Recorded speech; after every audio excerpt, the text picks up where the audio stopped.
Can we talk about how crazy it is that some agents don't do open houses on their listings? It's completely wild to me. My name is Kyle Sasser. I'm with Ashlar Home Team.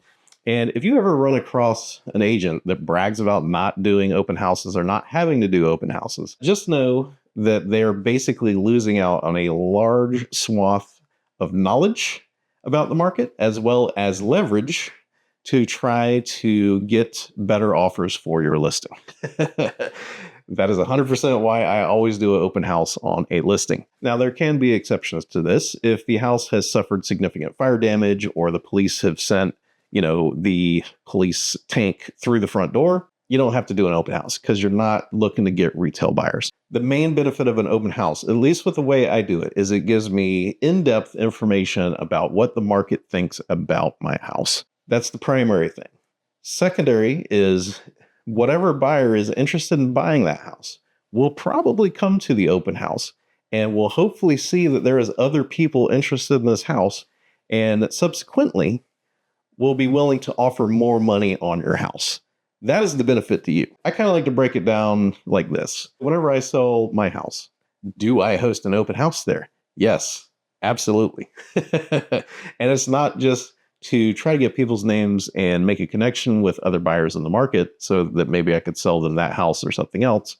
That is a relatively small piece of the goal. That does not happen very often, but it is definitely a side benefit of doing open house, which again, I'm not sure why agents brag about not doing open houses or don't do open houses, because it's a super easy way to get additional free business because people literally walk in the door and want to have a conversation with you about the house. But to me, the main information I love to get is information on what the market thinks about the property. So I break it down into 3 or 4 different segments. And again, it's critical that you actually know and ask and talk to and have conversations with the people that come into the open house. Usually it starts something like this. Thank you for coming to my open house. Small price of admission. I point at the sign-in sheet.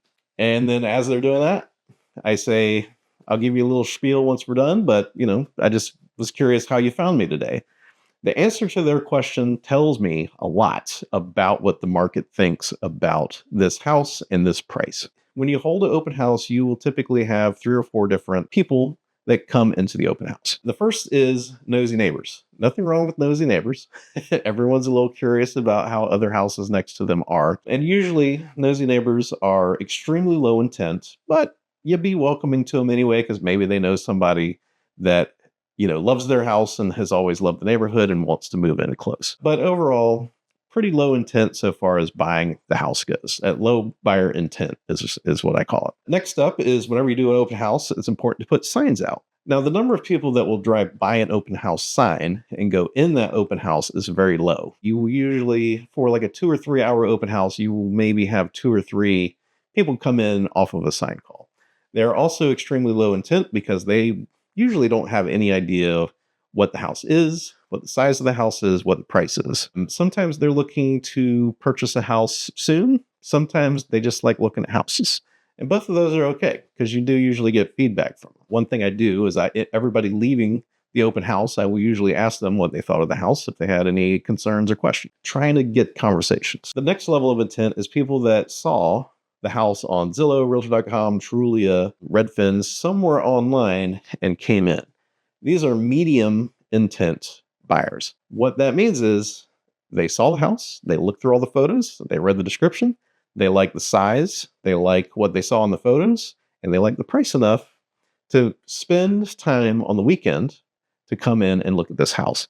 It doesn't mean that they're going to put an offer in immediately, because a lot of times they can be early in the buying process. Like most people that come in and they've seen it online are usually 2 to 6 months away from actually making a purchase. But they are higher intent than sign calls or people driving by, than people that just saw the signs or nosy neighbors. And then the highest intent buyer, the ones that I hold the open house for because it benefits you, the seller, the most, is people that already have an agent and they either come into the house with an agent or their agent sent them to go look at the open house by themselves. Those are the highest intent buyers because they are immediate purchases. They've already decided to work with an agent. They have already seen the house online. So they have all the pluses of Zillow. And a lot of times, this is the additional bonus. A lot of times they have already seen the house during the week, a lot of them. So, and that's why, again, part of my listing plan is we time when we go live. A lot of times they had already seen the house with their agent early in the week, and then they come back to the open house, a lot of times with family members and stuff like that. If you hit second showings, that is extraordinarily high intent to put an offer in on that house. Now, here's where the gravy comes in.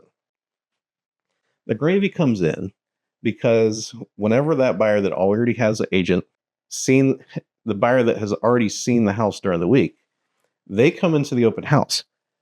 Hopefully, there is other people there, cars in the street, and there's a shindig going down. That's best case scenario. Holy cow! The buyer's thoughts at that point go, "Holy cow! There's other people interested in this house. I'm going to have to bring the A game on my offer." That's optimal. Secondary bonus is if there's not anybody in the house immediately, there's at least other names on the sign-in sheet that I asked them to sign into. And they see that there is other interest on this house. And again, that usually results in higher offers. And it's a two-part thing. The buyer doesn't know why everybody else is there or has been there. They just know that there is interest. So those are kind of the main reasons of why I'm flabbergasted that agents brag about not holding open houses or anything like that. But not holding an open house is a detriment to you, the seller, period, hands down.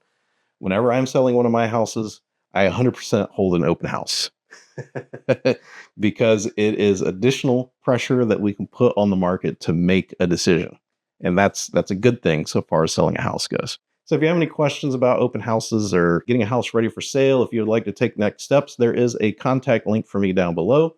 Feel free to follow that, book a chat. I'll be happy to have a conversation with you. I am not high pressure sales at all. It's literally just a conversation to answer any questions that you have and see if I might be able to help you. Thank you so much for tuning in. My name is Kyle Sasser with Ashlar Home Team, and I'll talk to you soon.